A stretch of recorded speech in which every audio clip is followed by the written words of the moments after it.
नमस्कार, ये आकाशवाणी पटना है। अब आप अभिषेक दास से प्रादेशिक समाचार सुनिए। पहले मुख्य समाचार। प्रधानमंत्री नरेंद्र मोदी ने अमृतकाल के दौरान राज्यों से भारत को विज्ञान और प्रौद्योगिकी का वैश्विक केंद्र बनाने के लिए मिलकर काम करने का आग्रह किया। प्रदेश में नगर निकाय चुनाव के प्रथम चरण की अधिसूचना जारी होने के साथ ही नामांकन का काम शुरू। 10 अक्टूबर को होगा मतदान। केंद्रीय वित्त मंत्री निर्मला सीतारमण ने कहा, अवैध तरीके से काम कर रहे लोन ऐप के खिलाफ कड़ी कार्रवाई की जाएगी। और पितृपक्ष आज से शुरू। मोक्ष नगरी कयाची में पितरों की मुक्ति की कामना को लेकर देश विदेश के श्रद्धालु कर रहे हैं श्राद्ध, तर्पण और पिंडदान। अब समाचार विस्तार से। प्रधानमंत्री नरेंद्र मोदी ने सभी राज्यों से अमृतकाल में भारत को विज्ञान और प्रौद्योगिकी का वैश्विक केंद्र बनाने के लिए मिलकर काम करने का आग्रह किया है। श्री मोदी ने आज वीडियो कॉन्फ्रेंस के माध्यम से अहमदाबाद की साइंस सिटी में 2 दिन के केंद्र राज्य विज्ञान सम्मेलन का उद्घाटन करने के बाद ये बात कही। इस अमृत काल में भारत को रिसर्च और इनोवेशन का ग्लोबल सेंटर बनाने के लिए हम सब ने एक साथ मिलकर के अनेक मोर्चों पर काम करना है। अपनी साइंस और टेक्नोलॉजी से जुड़ी रिसर्च को हमें लोकल स्तर पर लेकर जाना है। आज समय की मांग है कि हर राज्य अपनी स्थानीय समस्याओं के हिसाब से स्थानीय समाधान तैयार करने के लिए इनोवेशन पर बल दे। प्रधानमंत्री ने राज्यों से वैज्ञानिकों को सभी आवश्यक सहायता प्रदान करने और विज्ञान तथा प्रौद्योगिकी संस्थानों के निर्माण पर ध्यान केंद्रित करने को कहा। उन्होंने कहा कि राज्यों के उच्च शैक्षणिक संस्थानों में भी इनोवेशन लैब की संख्या बढ़ाई जानी चाहिए। प्रधानमंत्री ने कहा कि उनकी सरकार विज्ञान आधारित विकास की दिशा में काम कर रही है। श्री मोदी ने कहा कि जब देश अपने वैज्ञानिकों की उपलब्धियों का जश्न मनाता है तो विज्ञान समाज और संस्कृति का हिस्सा बन जाता है। हमने अपने वैज्ञानिकों के काम को उतना सेलिब्रेट नहीं किया जितना किया जाना चाहिए था। इस वजह से साइंस को लेकर हमारे समाज के एक बड़े हिस्से में उदासीनता का भाव पैदा हो गया। जब हम अपने वैज्ञानिकों की उपलब्धियों को सेलिब्रेट करते हैं तो साइंस हमारे समाज का स्वाभाविक हिस्सा बन जाती है, वो पार्ट ऑफ कल्चर बन जाती है। इसलिए सबसे पहला आग्रह मेरा यही है, आप सभी राज्यों से आए हुए लोग हैं, हम अपने देश के वैज्ञानिकों की उपलब्धियों को जम करके सेलिब्रेट करें। श्री मोदी ने कहा कि आज का नया भारत जय जवान, जय किसान, जय विज्ञान और जय अनुसंधान के मंत्र के साथ आगे बढ़ रहा है। और विज्ञान से हमारा परिचय होता है तो संसार की सभी समस्याओं और संकटों से मुक्ति का रास्ता अपने आप खुल जाता है। समाधान का, सॉल्यूशन का, इवोल्यूशन का और इनोवेशन का आधार विज्ञान ही है।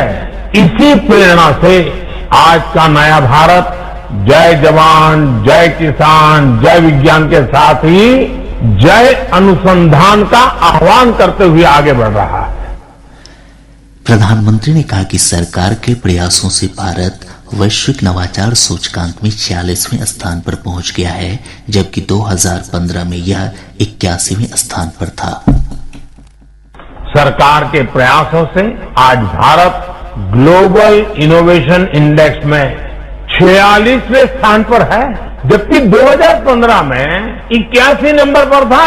इतने कम समय में हम 81 से 46 तक आए हैं, लेकिन यहाँ रुकना नहीं है, अभी और ऊपर जाना है। आज भारत में रिकॉर्ड संख्या में पेटेंट हो रहे हैं, नए नए इनोवेशन हो रहे हैं। आज इस कॉन्क्लेव में इतने सारे स्टार्टअप साइंस के सेक्टर से हमारे यहाँ आए हैं। देश में स्टार्टअप की लहर बता रही है कि बदलाव कितनी तेजी से आ रहा है। सम्मेलन का आयोजन नवाचार और उद्यमिता को बढ़ावा देने में केंद्र और राज्यों के बीच समन्वय बढ़ाने तथा सहयोग तंत्र को मजबूत करने के लिए किया गया है। प्रदेश में नगर निकाय चुनाव के प्रथम चरण के लिए आज अधिसूचना जारी हो गई। नामांकन की प्रक्रिया भी आज से ही शुरू हो गई है। प्रत्याशी 19 सितंबर तक नामांकन पत्र भर सकेंगे। 20 और 21 सितंबर को नामांकन पत्रों की जांच की जाएगी। उम्मीदवार 24 सितंबर तक अपना नाम वापस ले सकते हैं। 25 सितंबर को प्रत्याशियों के बीच चुनाव चिन्ह का आवंटन किया जाएगा। मतदान 10 अक्टूबर को सुबह 7 बजे शुरू होकर शाम 5 बजे तक चलेगा। पहले चरण के लिए मतों की गिनती 12 अक्टूबर को होगी। पहले चरण के नगर निकाय चुनाव में 37 जिलों के 68 नगर परिषद, 88 नगर पंचायत और 3,346 वार्ड में वोट डाले जाएंगे। राज्य में पहली बार नगर निगम के लिए महापौर और उप महापौर तथा नगर परिषद और नगर पंचायत के मुख्य पार्षद तथा उप मुख्य पार्षद का चुनाव प्रत्यक्ष निर्वाचन पद्धति से हो रहा है। केंद्रीय वित्त मंत्री निर्मला सीतारामन ने कहा है कि बिना पंजीकरण अवैध तरीके से काम कर रहे लोन ऐप की मनमानी के खिलाफ कड़ी कार्रवाई की जाएगी। उन्होंने कहा कि अब सिर्फ वैध लोन ऐप ही डाउनलोड के लिए उपलब्ध रहेंगे। इस संबंध में भारतीय रिजर्व बैंक को सभी वैध ऐप की सूची तैयार करने को कहा गया है। वित्त मंत्री ने कहा कि सभी मंत्रालय और एजेंसियां ऐसे अवैध ऋण ऐप के संचालन को रोकने के लिए हर संभव कार्रवाई करेगी। उच्चतम न्यायालय ने कहा है कि यदि आवारा कुत्ते लोगों पर हमला करते हैं तो कुत्तों को खाना खिलाने वालों को जिम्मेदार ठहराया जा सकता है। आवारा कुत्तों की समस्या का समाधान ढूंढने की आवश्यकता पर बल देते हुए न्यायालय ने कहा कि जो लोग नियमित रूप से आवारा कुत्तों को खाना खिलाते हैं उनको कुत्तों को टीका लगवाने की जिम्मेदारी भी दी जा सकती है।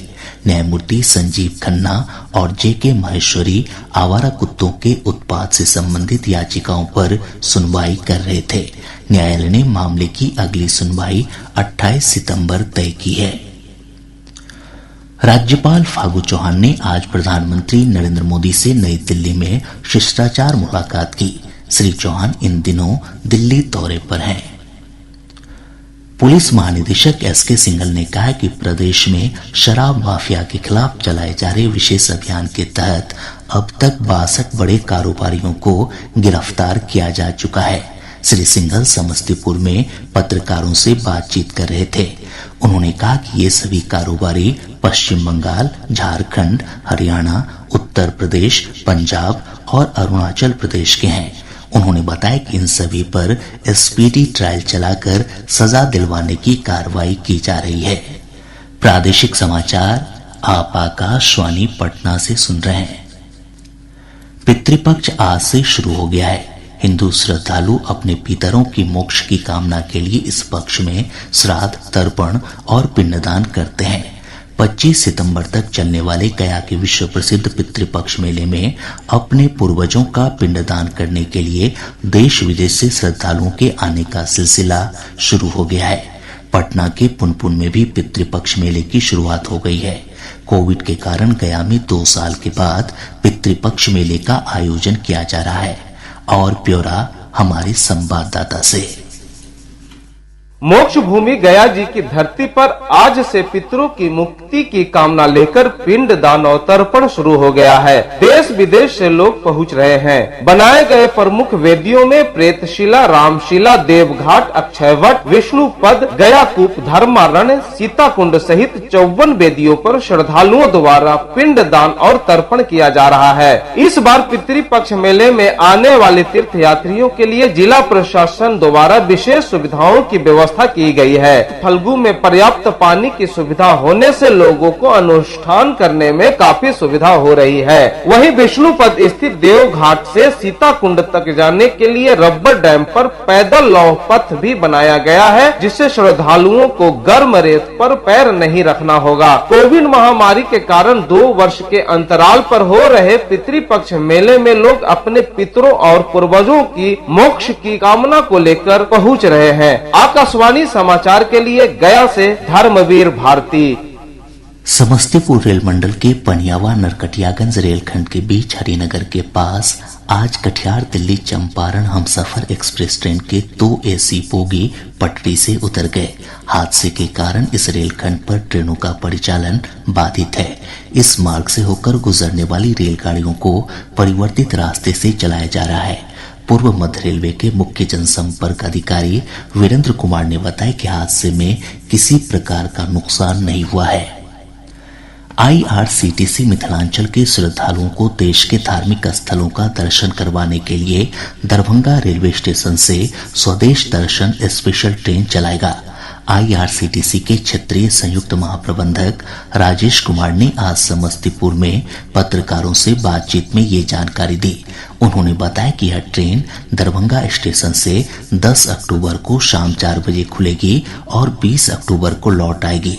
श्रद्धालुओं को उज्जैन के महाकालेश्वर, द्वारका के द्वारिकाधीश मंदिर और शिरडी में साईं बाबा दर्शन समेत अन्य धार्मिक स्थलों का दर्शन करवाया जाएगा।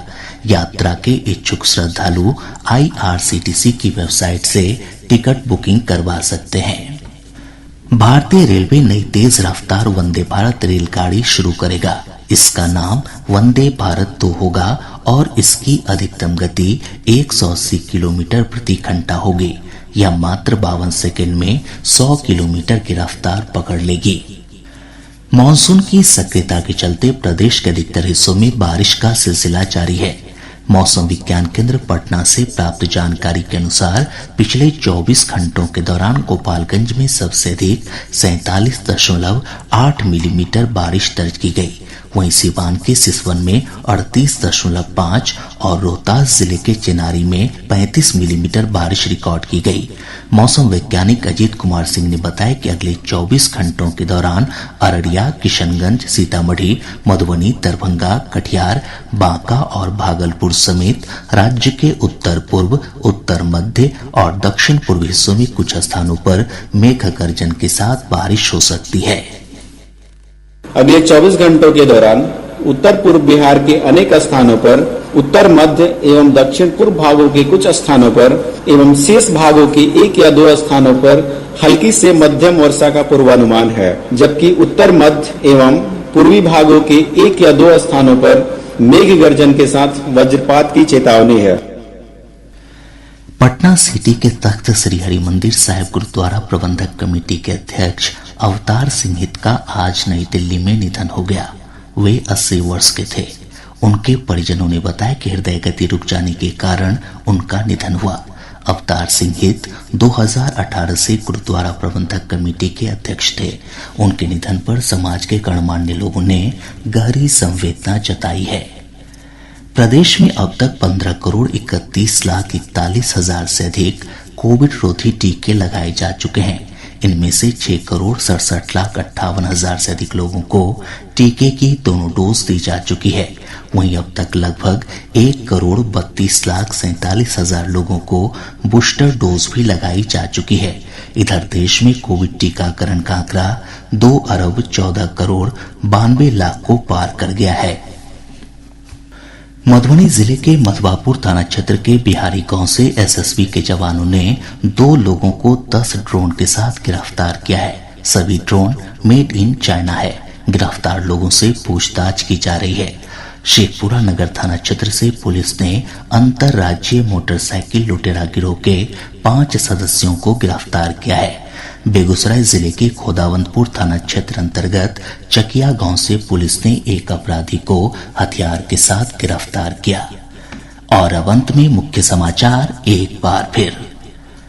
प्रधानमंत्री नरेंद्र मोदी ने अमृतकाल के दौरान राज्यों से भारत को विज्ञान और प्रौद्योगिकी का वैश्विक केंद्र बनाने के लिए मिलकर काम करने का आग्रह किया।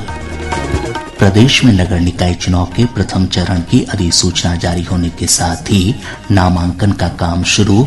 10 अक्टूबर को होगा मतदान। केंद्रीय वित्त मंत्री निर्मला सीतारामन ने कहा, अवैध तरीके से काम कर रहे लोन ऐप के खिलाफ कड़ी कार्रवाई की जाएगी। और पितृपक्ष आज से शुरू। मोक्ष नगरी कयाची में पितरों की मुक्ति की कामना को लेकर देश विदेश के श्रद्धालु कर रहे हैं श्राद्ध, तर्पण और पिंडदान। इसके साथ ही आकाशवाणी पटना से प्रसारित प्रादेशिक समाचार का ये अंक समाप्त हुआ।